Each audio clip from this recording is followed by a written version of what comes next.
Prime abord, je dois éclaircir quelque chose ici. Alors, j'ai besoin de votre attention, s'il vous plaît. Beaucoup ne comprennent pas pourquoi il y a eu épanouissement qu'à l'époque du roi Salomon, du roi David et compagnie. Et pour les autres, restait que du pipeau. Et chose vraie parce que l'on remarque ça ainsi dans les Saintes Écritures.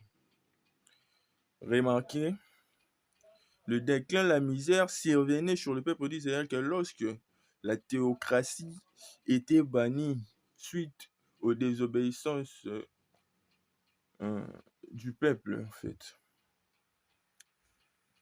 Euh, et donc, comprenez que l'histoire du roi Salomon.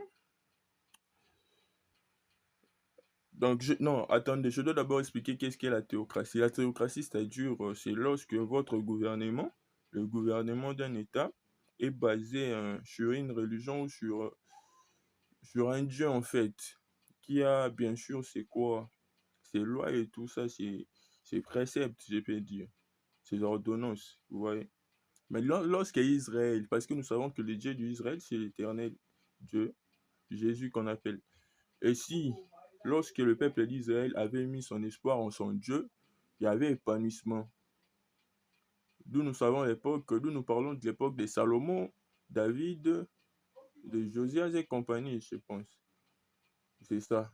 Mais remarquez, la plupart des époques, on avait banni la théocratie, c'est ce qui causait des troubles et la pauvreté en fait.